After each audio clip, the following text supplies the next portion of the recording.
دا اسلامی کارنر کی ویڈیوز دیکھنے کے لیے ہمارا چینل سبسکرائب کریں اور بیل کے آئیکن پر بھی کلک کریں تاکہ آپ ہماری نئی آنے والی ویڈیوز سے باخبر رہیں۔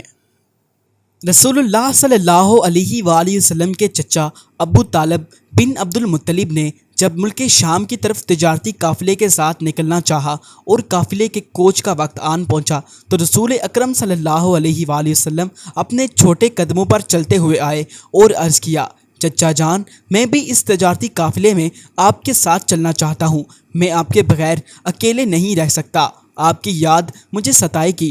اور پھر ابو طالب کی اونٹنی کی نکیل پکڑ کر اپنی پیار بھری آواز میں کہنے لگے، چچا جان، آخر آپ مجھے کس کے حوالے کر کے سفر پر جا رہے ہیں؟ میرے ابو جان بھی میری دیکھ بھال کے لیے اس دنیا میں نہیں رہے اور نہ ہی میری امی جان اب اس دنیا میں میرے لیے زندہ ہیں۔ یہ جملہ جب کسی یتیم اور معصوم بچے کی زبان سے نکلے جس نے اپنی زندگی کی خوشیاں ماں باپ کی شکل میں نہ دیکھی ہوں تو اس کے مربی پر کیا کچھ اثر پڑ سکتا ہے، اس کا اندازہ وہی لوگ کر سکتے ہیں جنہوں نے ابو طالب بن عبد المطلب کی پرورش و پرداخت میں پروان چڑھنے والے اس یتیم بچے کی طرح کسی معصوم کی دیکھ بھال کی ذمہ داری اپنے سر لے رکھی ہو۔ نوخیز زبان سے نکلنے والے جملے سے چچا کا دل یک دم پسیج گیا اور وہ فوراً بھتیجے کی دل جوئی کے لیے یہ کہنے لگے، اللہ کی قسم، میں اپنے بھتیجے کو اپنے ساتھ لے کر جاؤں گا۔ یہ مجھ سے جدا نہیں ہو سکتا اور نہ ہی میں اس سے کبھی علیحدہ ہو سکتا ہوں۔ چنانچہ ابو طالب نے بھتیجے کو ساتھ لیا اور قافلے کے ساتھ ملک شام کی طرف روانہ ہو گئے۔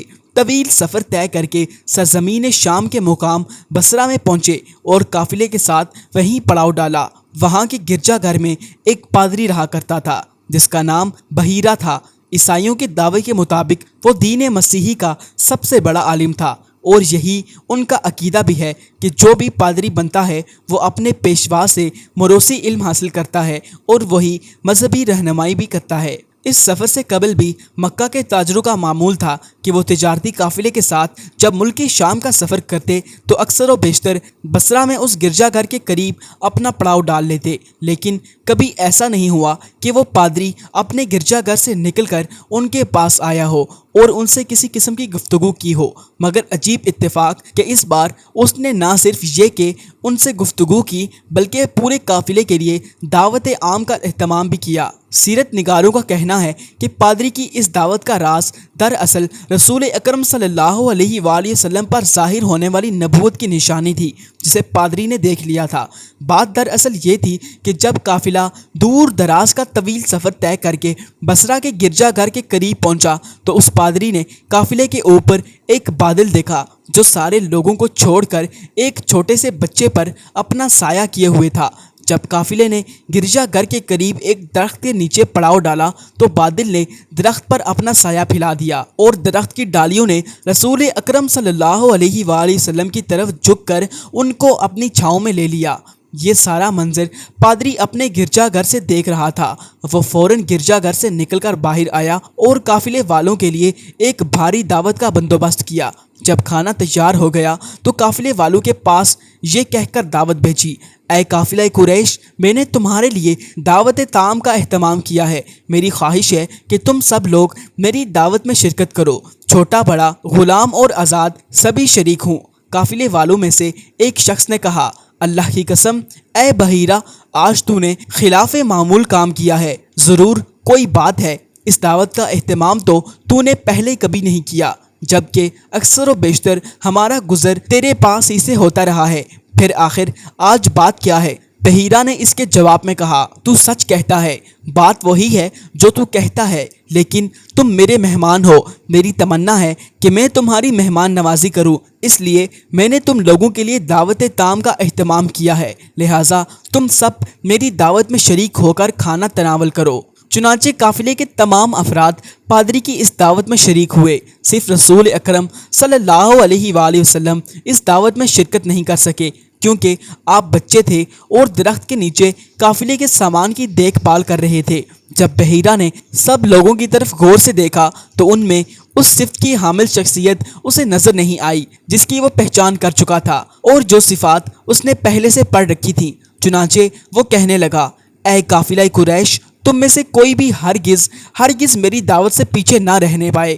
اہل قافلہ نے کہا اے بحیرہ تمہاری اس دعوت میں شرکت سے کوئی پیچھے نہیں، صرف ایک بچہ شریک نہیں ہو سکا کیونکہ وہ ابھی کم سن اور کم عمر ہے، اس لیے وہ قافلے والوں کے سامان کے پاس ہی رہ گیا ہے۔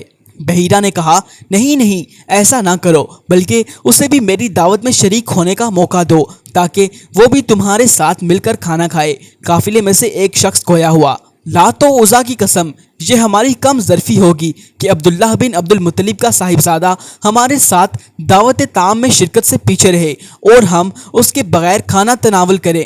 پھر وہ مجلس سے اٹھ کر گیا اور رسول اکرم صلی اللہ علیہ وآلہ وسلم کو اپنے ساتھ بلا کر لایا اور آپ کو قافلے والوں کے ساتھ بٹھا دیا۔ جب بحیرہ کی نگاہ آپ پر پڑی تو وہ بڑے دھیان سے ٹکٹکی باندھ کر آپ کی طرف دیکھنے لگا اور دیر تک دیکھتا رہا۔ جو کچھ صفات اس نے پڑھ رکھی تھی ان کا وہ بغور معائنہ کر رہا تھا۔ جب سارے لوگ کھانا کھا کر فارغ ہو گئے اور ادھر ادھر پھیل گئے تو بحیرہ اٹھ کر رسول اکرم صلی اللہ علیہ وآلہ وسلم کے پاس آیا اور کہنے لگا اے بچے میں تجھے لات و عزیٰ کا واسطہ دیتا ہوں کہ جو کچھ میں تجھ سے پوچھوں گا اس کا صحیح جواب دینا۔ دراصل بحیرہ نے لات و عزیٰ کا واسطہ اس لیے دیا کہ اس نے آپ کی قوم کے لوگوں کو لات و عزیٰ کی قسم کھاتے ہوئے سن رکھا تھا۔ غرض پادری بحیرہ کی یہ بات سن کر رسول اکرم صلی اللہ علیہ وآلہ وسلم نے فوراً اس کی گرفت فرمائی اور یہ کہا مجھے لات و عزیٰ کا واسطہ دے کر کوئی بات مت پوچھو، اللہ کی قسم ان دونوں معبودان باطلہ سے زیادہ میں نے کسی چیز سے بغض و نفرت نہیں کی۔ بحیرہ نے کہا پھر میں اللہ کی قسم دے کر کہتا ہوں کہ تجھ سے میں جو کچھ پوچھوں گا اس کا جواب دینا۔